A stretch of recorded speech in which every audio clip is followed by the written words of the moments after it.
Hello everyone. In this session we will discuss important banking and financial awareness question. तो पहला सवाल आपके सामने है. The Reserve Bank of India laid down guideline for appointment of Chief Compliance Officer in bank for a minimum period of how much time?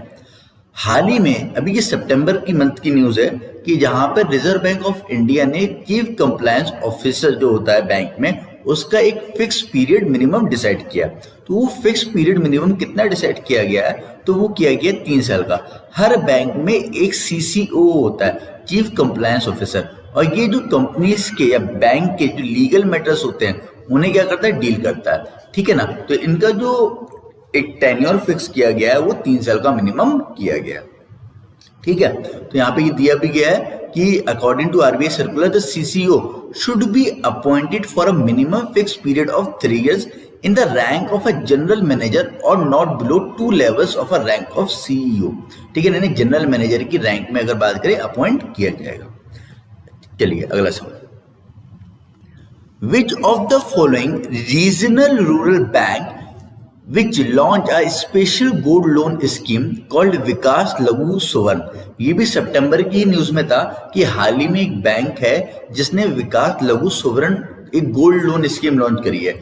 तो इस bank का नाम क्या है? तो ऑप्शन में है आपका आर्यव्रत ग्रामीण बैंक, प्रथमा ग्रामीण बैंक, कर्नाटक विकास ग्रामीण बैंक, सर्व हरियाणा ग्रामीण बैंक या नन ऑफ दी अबव. तो इसका सही जवाब है कर्नाटक विकास ग्रामीण बैंक. तो कर्नाटक विकास ग्रामीण बैंक ने इस स्कीम को लॉन्च किया. ठीक है ना, जिसका नाम क्या है, विकास लघु सुवर्ण. तो आपको ये स्कीम का नाम अच्छे से याद रखना है, विकास लघु सुवर्ण. अब हम यहाँ पे कर्नाटक विकास ग्रामीण बैंक की बात कर लेते हैं. तो कर्नाटक विकास ग्रामीण बैंक का जो हेडक्वार्टर है वो कहाँ पर है? इसका हेडक्वार्टर है धरवड़ कर्नाटक में. ठीक है. और एक क्वेश्चन और इससे पूछा जा सकता है, कर्नाटक विकास ग्रामीण बैंक का स्पॉन्सर बैंक कौन है? तो इसका जो स्पॉन्सर बैंक है वो कैनरा बैंक है. देखिए हर एक ग्रामीण बैंक का एक स्पॉन्सर बैंक होता है. ठीक है ना. हर एक ग्रामीण बैंक है, जितने भी भारत में ग्रामीण बैंक्स हैं हर एक ग्रामीण बैंक का स्पॉन्सर बैंक होता है. तो पेपर में पूछ लिया जाता है कि स्पॉन्सर बैंक कौन है. तो आरआरबी से रिगार्डिंग यहाँ पे मैं आपको बता देता हूँ, कुछ पॉइंट यहाँ पे हम डिस्कस कर लेते हैं. जहां पे हम देखते हैं कि जितने भी भारत में ग्रामीण बैंक होते हैं उनमें जो शेयर परसेंटेज होता है वो किसका कितना होता है. ठीक है. जैसे कि अगर हम बात करें जितने भी भारत में ग्रामीण बैंक हैं उसमें जो शेयर होता है सेंट्रल गवर्नमेंट का यानी केंद्र सरकार का वो 50% होता है. ठीक है. इसके अलावा अगर हम बात करें जितने भी भारत में अगर बात करें जो ग्रामीण बैंक हैं उनमें अगर बात करें जो स्टेट गवर्नमेंट का शेयर होता है वो 15% होता है. और इसमें अगर बात करें जो बाकी जो शेयर होता है वो स्पॉन्सर बैंक का होता है और वो कितना होता है 35% होता है. तो जैसे कोई भी ग्रामीण बैंक है, जैसे ये कर्नाटक विकास ग्रामीण बैंक है, तो इसमें जो सेंट्रल गवर्नमेंट का प्रतिशत है वो 50% है, स्टेट गवर्नमेंट का 15% और स्पॉन्सर बैंक का 35%. तो हर एक ग्रामीण बैंक का एक स्पॉन्सर बैंक होता है. तो कर्नाटक विकास ग्रामीण बैंक का स्पॉन्सर बैंक कौन है? कैनरा बैंक. स्पॉन्सर का मतलब कि उसे फंडिंग प्रोवाइड करना. ठीक है. तो 35% जो फंडिंग प्रोवाइड करता है, फॉर एग्जांपल अगर ये कोई ग्रामीण बैंक है उसकी कैपिटल 100 करोड़ है तो उसमें 35% जो कंट्रीब्यूट करेगा वो ये स्पॉन्सर बैंक करेगा. यहाँ पे अगर देखिए आरआरबी की बात, तो भारत में जो पहला आरआरबी था, भारत में जो पहला आरआरबी स्टैब्लिश हुआ था, क्वेश्चन आता भी पेपर में कई बार आया है, मैक्सिमम बार ये क्वेश्चन पूछा गया कि इंडिया में पहला आरआरबी कौन सा था. तो पहला आरआरबी आपका प्रथमा ग्रामीण बैंक था. ये लिखा ना प्रथमा ग्रामीण बैंक. तो प्रथमा ग्रामीण बैंक पहला आरआरबी था. ठीक है. और यहाँ पे अगर हम देखें जो पहले जो ग्रामीण बैंक की स्थापना हुई थी वो 2 अक्टूबर 1975 में हुई थी. 1975 में ग्रामीण बैंक को इंट्रोड्यूस किया गया था. ठीक है. तो आई होप इतनी बात क्लियर होगी. चलिए आगे चल पड़ते हैं नेक्स्ट. तो हाँ, अब एक चीज और यहाँ पे कि जो ये लोन दिया जाएगा गोल्ड के बदले में वो दिया जाएगा कितना 7.25%. तो क्या होता है, बैंक गोल्ड के बदले में लोन देती है कि मान लो अगर आपके पास कोई गोल्ड रखा है तो आप गोल्ड बैंक के पास क्या कर सकते हो, गिरवी रख सकते हो, एज अ कोलेट्रल रख सकते हो. और कोलेट्रल रख के आपको बैंक से क्या मिल जाएगा, लोन मिल जाएगा. ठीक है. तो यहाँ पे अगर मान लो आपने 1 लाख का गोल्ड रखा तो आपको 80,000 रुपए का लोन मिल जाएगा. जो बैंक यहाँ पे अगर हम बात करें जो कर्नाटक विकास ग्रामीण बैंक ये लोन प्रोवाइड कर रहा है गोल्ड के ऊपर, वो आपके जो भी आपने कोलेटरल रखा है उसका 80% लोन प्रोवाइड कर रहा है, ठीक है ना। जो भी आपने गोल्ड कोलेटरल रखा है उसका 80% आपको लोन मिल जाएगा।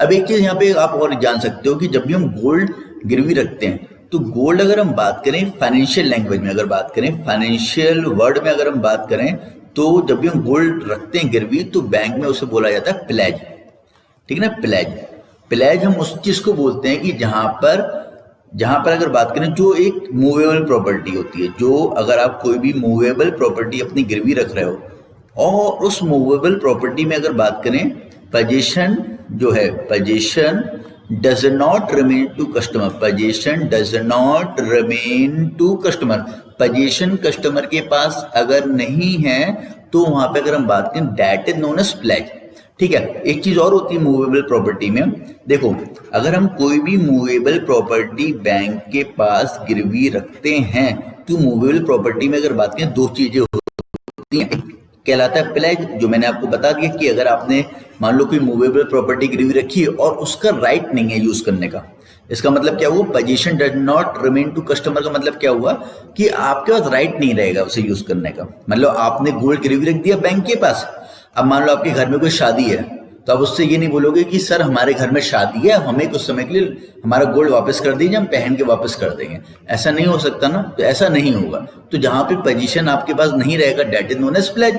अब अगर हम बात करें, एक होता है हाइपोथिकेशन, ठीक है ना, जहां पे पोजीशन आपके पास रहता है, मूवेबल प्रॉपर्टी अगर आप गिरवी रख रहे हो और जहां पे पोजीशन आपके पास है, पोजीशन कस्टमर के पास है, position remain to customer, that is known as hypothecation. For example car, आपने कार गिरवी रखी है, लोन कार गिरवी रखी है और उसके बदले में लोन ले रहे हो, तो कार आप यूज भी कर रहे हो और वहां पे अगर बात करें उसके बदले में आपको लोन भी मिल गया। तो दो वर्ड होते हैं प्लेज और हाइपोथिकेशन, ठीक है। यहाँ पे हमने कुछ बैंकिंग फाइनेंशियल वर्ड भी समझ लिए, तो ये समझना भी बहुत इंपॉर्टेंट है, जरूरी है, ठीक है। आई होप ये आपको पूरी न्यूज क्लियर हो गई होगी और ये सारे इंपॉर्टेंट पॉइंट भी आपने समझ लिए होंगे। कोई भी डाउट हो तो आप अगर बात करें पूछ सकते हो, ठीक है, कमेंट्स के थ्रू। अगर आप SBI General Insurance Company Limited has signed a corporate agency agreement with which bank to distribute the product of SBI General Insurance to the customer of the bank। अभी हाल ही में SBI General Insurance ने एक corporate निम्नलिखित में से एक bank के साथ क्या है टाइप किया है कि वो अपने जो कस्टमर्स हैं उन कस्टमर्स को SBI जनरल इंश्योरेंस के प्रोडक्ट क्या करेगा, डिस्ट्रीब्यूट करेगा। और यहाँ पे जो टाइप किया गया है वो येस बैंक के साथ किया गया, ठीक है। आपको पता ही होगा हाल ही में अगर बात करें अप्रैल के महीने में, अप्रैल 2020 में येस बैंक दिवालिया हो रहा था, या अगर बात करें येस बैंक डूबने की कगार पे था, जहां पर SBI ने उसके मैक्सिमम शेयर परसेंटेज खरीद दिए थे। अब येस बैंक को stabilise State Bank of India ने कर दिया है और स्टेट बैंक ऑफ इंडिया की जो और भी यूनिट है लाइक जनरल इंश्योरेंस कंपनी है, ये अपने जो इंश्योरेंस प्रोडक्ट है येस बैंक के थ्रू येस बैंक के कस्टमर्स को क्या करेंगे, सेल करेंगे, ठीक है। चलिए तो यहाँ पे हम बात कर लेते हैं येस बैंक की। तो येस बैंक का हेडक्वार्टर जो है वो कहाँ पर है, वो मुंबई में है। और अभी जब ये येस बैंक का जो केस चला था अप्रैल 2020 में, जो इसके जो पहले CEO थे राणा कपूर, उन्हें हटा दिया गया था और उसकी जगह SBI ने अपने एक किसी पर्सन को, यहाँ पे अगर बात करें SBI में अगर बात करें तो ये चीफ फाइनेंशियल ऑफिसर थे, SBI के जो चीफ फाइनेंशियल ऑफिसर थे उन्हें अगर बात करें येस बैंक का CEO बना दिया गया था। उनका नाम क्या है, प्रशांत कुमार। प्रशांत कुमार को अगर हम बात करें SBI का CEO बनाया गया, ओके सॉरी येस बैंक का CEO बनाया गया, येस बैंक का CEO बनाया गया। आई होप आपको क्लियर होगा। और येस बैंक की टैगलाइन क्या है, येस बैंक की टैगलाइन है भाई experience our expertise, experience our expertise, okay. अब देख लेते हैं SBI जनरल इंश्योरेंस के बारे में क्या पता होना चाहिए। SBI जनरल इंश्योरेंस की अगर बेसिक बात करें तो आपको इसका हेडक्वार्टर पता होना चाहिए, इसका हेडक्वार्टर मुंबई में है। अभी हाल ही में जुलाई के महीने में ही अगर हम बात करें, इसके CEO अपॉइंट किए गए थे और इसके जो नए CEO हैं SBI जनरल इंश्योरेंस के, उनका नाम है प्रकाश चंद्र कंडपाल, प्रकाश चंद्र कंडपाल। तो ये अभी हाल ही में जुलाई 2020 में अपॉइंट हुए, तो आपको इनका नाम पता होना चाहिए। तो ये दोनों ही नाम पता होना चाहिए। तो अभी ये अगर बात करें 2020 की अपॉइंटमेंट है, तो येस बैंक के CEO प्रशांत कुमार अपॉइंट हुए थे और SBI जनरल इंश्योरेंस के CEO प्रकाश चंद्र कंडपाल हुए। क्लियर। अगला सवाल, which of the following bank has started program by the name महिला आत्मनिर्भरशील अचानी women self reliance program to accelerate SHG finance in the bank. तो यहाँ पे नाम से समझ आ रहा है महिला आत्मनिर्भर अचानी। ये जो अचानी वर्ड है ये जनरली असम का वर्ड है, ठीक है ना। तो असम में अगर बात करें ये वर्ड यूज होता है और सेल्फ रिलायंस के लिए यूज किया जाता है। तो अचानी ये जो प्रोग्राम लॉन्च किया गया है ये किसके द्वारा किया गया है, तो ये SBI state Bank of India के द्वारा ये असम में किया गया। ये जो पर्टिकुलरली जो प्रोग्राम है वुमेन एंटरप्रेन्योर्स के लिए, महिला आत्मनिर्भरशील अचानी, ये एसबीआई बैंक ने किया है। जो भी अगर बात करें एसएचजी की महिलाएं, सेल्फ हेल्प ग्रुप की जो महिलाएं हैं ना, जो वुमेन, देखो सेल्फ हेल्प ग्रुप क्या होता है, देखो आपको ये भी पता होना चाहिए सेल्फ हेल्प ग्रुप क्या होता है। सेल्फ हेल्प ग्रुप की अगर हम बात करें तो एक तरीके की अगर हम बात करें स्मॉल ग्रुप्स होते हैं, 10 to 20 मेंबर्स का ग्रुप होता है और ये 10 to 20 मेंबर्स में मेल फीमेल दोनों होते हैं। 18 से 40 साल तक के लोगों का ग्रुप होता है जो एक कॉमन पर्पस के लिए काम करते हैं। फॉर एग्जाम्पल किसी को अगर बात करें हम, कोई 10 से 20 लोग एक कॉमन जगह पे खेती कर रहे हैं, फार्मिंग कर रहे हैं, तो उसके लिए इन्हें लोन चाहिए। या कोई मान लो पापड़ बना रहा है, कोई अगर बात करें सिलाई कढ़ाई कर रहा है, कोई अगर बात करें ढाबा खोले हुए, कोई भी बहुत सारे काम होते हैं। मान लो कोई काम करना है और ये 10 से 20 लोग मिलके करना चाहते हैं, इन्होंने एक सेल्फ हेल्प ग्रुप बना लिया। तो इन्हें अगर बात करें अपने किसी भी प्रोग्राम को रन करने के लिए, किसी भी बिजनेस को रन करने के लिए फाइनेंशिंग की आवश्यकता होती है। तो इस तरीके के छोटे छोटे ग्रुप को फाइनेंशिंग प्रोवाइड करके इन्हें सेल्फ रिलायंट बनाया जाता है, साथ ही साथ इन्हें इकोनॉमिकली अगर बात करें इंडिपेंडेंट भी बनाया जाता है। आई थिंक क्लियर होगा, ठीक है। जनरली ये फीमेल्स का ग्रुप होता है, ठीक है। तो आपको बस इतना याद रखना है कि आत्मनिर्भरशील अचानी जो प्रोग्राम है ये असम में लॉन्च किया गया, ठीक है। यहाँ पे देखिए लिखा भी है ना, रूरल एरियाज ऑफ असम, ठीक है।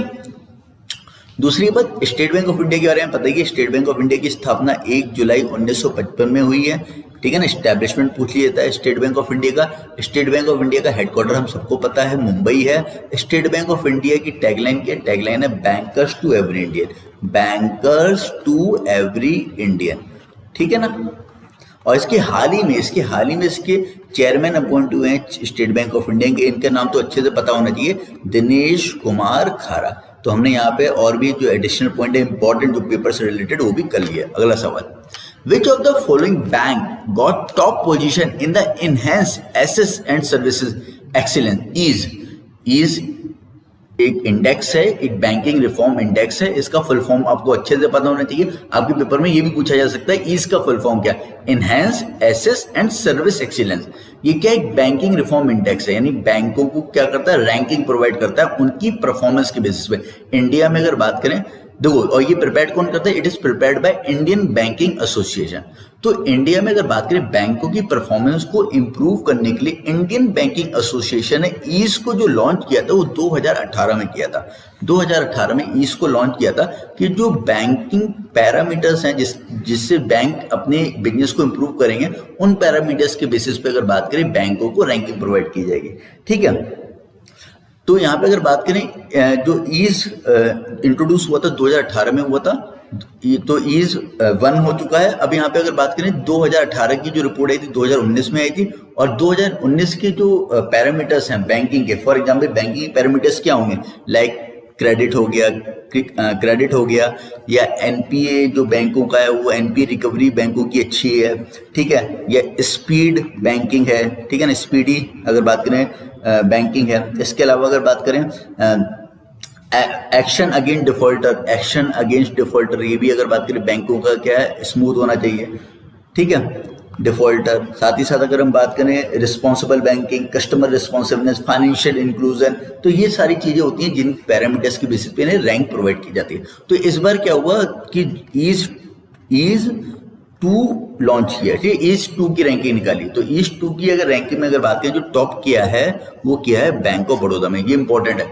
तो ये इस बार दूसरी बार ये ईज 2 निकाला गया, या ईज की अगर बात करें दोबारा यहाँ पे रैंकिंग की गई है और इसमें जो टॉप किया वो बैंक ऑफ बड़ौदा ने किया। तो इतनी बात पता होनी चाहिए बैंक ऑफ बड़ौदा ने टॉप किया, ठीक है।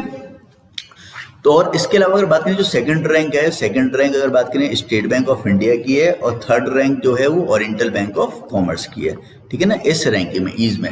तो इंडियन बैंकिंग एसोसिएशन ने ये रैंक प्रिपेयर किया। इंडियन बैंकिंग एसोसिएशन 1946 में स्टैब्लिश हुआ था और भारत में जितने भी बैंक्स हैं उन बैंकों के मैनेजमेंट के लिए, उनकी गाइडेंस के लिए, उनके एडवाइस के लिए, उनके सिस्टम को इम्प्रूव करने के लिए, बैंकिंग को इम्प्रूव करने के लिए इंडियन बैंकिंग एसोसिएशन की स्थापना 1946 में की गई थी। ठीक है, क्लियर होगा। अगला सवाल, Which financial service company has launched a digital currency testing platform aimed at helping central bank test their digital currencies? तो हाल ही में अगर बात करें निम्नलिखित में से कौन हेल्प कर रहा है सेंट्रल बैंक को CBDC लॉन्च करने के लिए, CBDC प्रैक्टिस करने के लिए। CBDC क्या है? सेंट्रल बैंक डिजिटल करेंसी, ठीक है ना। CBDC central bank digital currency, ये फुल फॉर्म आपसे पूछा जा सकता है, सेंट्रल बैंक डिजिटल करेंसी। यहाँ लिखा नहीं है बट मैं बता रहा हूँ कि इस पर प्रोग्राम चल रहा है, इस पर अगर बात करें, बात चल रही है कि आगे जाके हम क्या इंट्रोड्यूस करेंगे, हम सेंट्रल बैंक की डिजिटल करेंसी यूज करेंगे। जैसे अगर बात करें आज आपके हाथ में जो करेंसी आती है वो फिजिकल फॉर्म में आती है, ये एक टाइम ऐसा आएगा कि ये जो फिजिकल फॉर्म में हमारे पास करेंसी आती है ना, ये बिल्कुल खत्म हो जाएगी और आप जो ट्रांजेक्शन करोगे वो डिजिटल करेंसी करोगे। डिजिटल करेंसी कैसी? जैसे अगर हम बात करें आपका बिटकॉइन का, ठीक है ना, या मान लो अगर बात करें जो भी आप डिजिटल ट्रांजैक्शन करते हो, डिजिटल करेंसी जो ट्रांसफर करते हो वो, तो डिजिटल करेंसी तभी यूज हो पाएगी जब सबके पास फोन होंगे, सबके पास अगर बात करें मोबाइल होंगे, सब क्या कर रहे होंगे, डिजिटल ट्रांजैक्शन कर रहे होंगे, ठीक है, तभी कर पाएंगे। तो इस चीज को लाने के लिए यानी सेंट्रल लेवल पे, अब जैसे बिटकॉइन तो इलीगल था, लेकिन ये जो digital currency central bank introduce करेगा ये लीगल होगी, ठीक है, लीगली चल रही होगी। तो इसे अगर बात करें यहाँ पर जो प्रैक्टिस करने के लिए, अगर यहाँ बात करें इसे लॉन्च करने के लिए जो यहाँ पर हेल्प कर रहा है सेंट्रल बैंक्स की, वो मास्टर कार्ड कर रहा है। सेंट्रल बैंक जितने भी ऑल ओवर द वर्ल्ड में सेंट्रल बैंक्स हैं उनकी जो हेल्प करेगा इस डिजिटल करेंसी को लॉन्च करने में, वो मास्टर कार्ड करेगा, ठीक है। और अगर बात करें जो भी लीगल करेंसी होती है किसी भी कंट्री की, जो भी लीगल करेंसी होती है, एक क्वेश्चन आता है कि लीगल करेंसी को क्या बोलते हैं, लीगल करेंसी को फियाट करेंसी बोलते हैं। एक क्वेश्चन आता भी है, कई बार हम पेपर में देखते हैं, बैंकिंग पेपर में बहुत बार क्वेश्चन आया है कि फियाट करेंसी क्या होता है। The legal currency of a government या legal currency of a country is known as fiat currency. तो जब जो क्रिप्टो करेंसी है या जब जो डिजिटल करेंसी जब लीगल हो जाएगी तो that will also known as fiat currency. Clear है। अगला सवाल देखिए, यहाँ पे लिखा भी है मास्टर कार्ड की क्या करेगा, लॉन्च करेगा CBDT को, सेंट्रल बैंक डिजिटल करेंसी को। अगला सवाल, which entity the NITI Aayog has set up Frontier Technologies Cloud Innovation Center that will work on addressing social challenge around areas like agriculture, healthcare through digital innovation। तो हाल ही में अगर बात करें, नीति आयोग ने निम्नलिखित में से किस कंपनी के साथ frontier technology cloud innovation centre establish करने की बात की है? तो इसका सही उत्तर है अमेजॉन वेब सर्विस। तो अमेजॉन वेब सर्विस के साथ यहाँ पे क्या किया गया है, यहाँ पे एक एंटिटी सेटअप की जाएगी जिसका नाम होगा फ्रंटियर टेक्नोलॉजी क्लाउड इनोवेशन। ये पब्लिक प्राइवेट पार्टनरशिप एक प्रोजेक्ट है, पब्लिक प्राइवेट पार्टनरशिप प्रोजेक्ट है। यहाँ पे अगर बात करें, अमेजॉन एक प्राइवेट कंपनी है और नीति आयोग एक गवर्नमेंट कंपनी है। तो नीति आयोग का जितना भी जो डेटा होता है, चाहे एग्रीकल्चर का हो, चाहे हेल्थ केयर का हो, चाहे किसी भी डिपार्टमेंट का हो, तो जो भी डेटा होता है उससे क्लाउड फॉर्म में अगर बात करें या उसे वो डेटे को जो स्टोर करेगा वो कौन करेगा, अमेजॉन वेब सर्विस करेगा। आपने क्लाउड कंप्यूटिंग के बारे में तो सुना ही होगा। क्लाउड कंप्यूटिंग में क्या होता है कि एक जगह पे, जहाँ पे एक प्लेस होती है जहाँ पे सारा का सारा जो डेटा होता है वो क्या होता है, स्टोर होता है। फॉर एग्जाम्पल जैसे नेटफ्लिक्स है, अब नेटफ्लिक्स में हम कोई मूवी देखते हैं तो उस जितनी भी उसके अंदर मूवी या डेटा पड़ा हुआ वो डेटा एक जगह पे स्टोर होता है, एक जगह पे रखा होता है, ठीक है। और जब भी हम मान लो कमांड देते हैं कि हमें ये मूवी देखनी है तो वो हमारे IP एड्रेस में क्या कर देता है, उस मूवी को सेंड कर देता है। तो वही बात है कि आपको कोई डेटा स्टोरेज स्टैब्लिश करने की आवश्यकता नहीं पड़ती है कि आप पेन ड्राइव लगा रहे हो या अगर बात करें आप अपनी मेमोरी बढ़ा रहे हो। ये क्लाउड कंप्यूटिंग से क्या होता है, डेटा जो स्टोर करने का काम होता है ये बड़ी बड़ी अब कंपनीज करने लगी हैं, ठीक है ना। तो अमेजॉन वेब सर्विस क्या है, एक कंपनी है जो क्या करती है, जितना भी जो क्लाउड कंप्यूटिंग डेटा है उसे अपने पास स्टोर करती है। तो जितना भी गवर्नमेंट का डेटा होगा, नीति आयोग क्या कर रही है यहाँ पे पार्टनरशिप कर रही है इसके साथ कि जितना भी डेटा होगा वो सारा AWS के क्लाउड कंप्यूटिंग में क्या होगा, स्टोर किया जाएगा। ठीक है ना, कि जितना भी जो डेटा है वो आगे चल के क्या हो, आगे चल के अगर बात करें इसे काम में लाया जा सके। ठीक है, यानी डेटा कभी अगर बात करें खोएगा नहीं, आपका डेटा हमेशा आपके इस क्लाउड कंप्यूटिंग में रहेगा। इसके अलावा अगर हम बात करें यहाँ पर तो नीति आयोग अगर बात करें पहली गवर्नमेंट एजेंसी है जिसने इस तरीके के प्रोजेक्ट पर साइन किया है। ठीक है, विश्व में। तो देख लेते हैं, यहाँ पे लिखा भी है said on Monday that it has established frontier technology cloud innovation centre with Amazon web service. तो आई थिंक आपको ये क्लियर होगा। ठीक है, national institute for transforming India की अगर हम बात करें, इसकी जो स्थापना हुई थी इसके बारे में जरूर पता होना चाहिए, पेपर में आता है। इसकी स्थापना हुई थी 1 जनवरी 2015 में। ठीक है, नीति आयोग की अगर हम बात करें, इसके जो चेयरमैन है वो कौन होते हैं, पीएम होते हैं इसके चेयरमैन। इसके वाइस चेयरमैन कौन है, इसके वाइस चेयरमैन राजीव कुमार और इसके सीईओ अमिताभ कांत है। ठीक है, आई थिंक ये क्लियर होगा। अगला सवाल, which of the following commodity exchange that has launched future trading in real time base metal index that is known as metal dex। तो अगर बात करें निम्नलिखित में से किस कमोडिटी मार्केट ने यहाँ पर फ्यूचर ट्रेडिंग पर एक इंडेक्स लॉन्च किया है, फ्यूचर ट्रेडिंग बेस मेटल के ऊपर एक इंडेक्स लॉन्च किया है। तो वो इंडेक्स क्या होता है, इंडेक्स तरीके का एक सूचकांक होता है जो आपको उस पर्टिकुलर मार्केट की ग्रोथ बता रहा होता है। जैसे अगर बात करें शेयर मार्केट है, शेयर मार्केट की अगर आपको ग्रोथ देखनी है तो आप किसे देखते हो, आप सेंसेक्स को देखते हो। ठीक है ना, आप सेंसेक्स को देखते हो, आप निफ्टी को देखते हो। तो अगर न्यूज में है कि सेंसेक्स बढ़ा हुआ है, निफ्टी बढ़ा हुआ है, तो आप समझ जाते हो शेयर मार्केट बढ़ा हुआ है। अगर सेंसेक्स गिरा हुआ है, निफ्टी गिरा हुआ है, तो आप समझ जाते हो शेयर मार्केट गिरा हुआ है। इसी तरीके से अगर बात करें कमोडिटीज मार्केट भी होता है, जहां पे अगर बात करें आपके दाल चावल, ठीक है ना, या अगर बात करें ऑयल बाजरा, ये सारी चीजें भी ट्रेड होती हैं। तो और अब यहाँ पे जो एक्सचेंज है जिसने ये मेटल डेक्स लॉन्च किया है वो है मल्टी कमोडिटी एक्सचेंज, MCX। तो MCX में क्या होता है, ट्रेडिंग होती है किसकी, फिजिकल प्रोडक्ट की, और उसका मार्केट अगर बढ़ा हुआ है या गिरा हुआ है तो उसका इंडेक्स बताता है।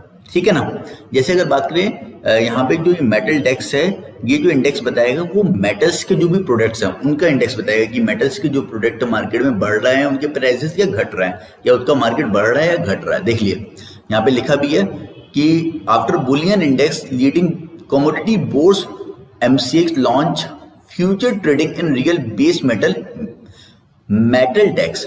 तो ये जो मेटल डेक्स है MCX बेस मेटल, इसके अंदर जो इसकी बास्केट है, कौन कौन से प्रोडक्ट है इसके अंदर, वो है जिंक, कॉपर, निकल, लीड एंड एल्यूमिनियम। तो अगर इनकी मार्केट बढ़ेगी तो मेटल डेक्स के थ्रू बताएगा कि मेटल डेक्स बढ़ गया, और अगर इनकी मार्केट गिरेगी, इनके यानी प्राइसेस गिरेंगे या कुछ भी होगा तो मेटल डेक्स गिर गया।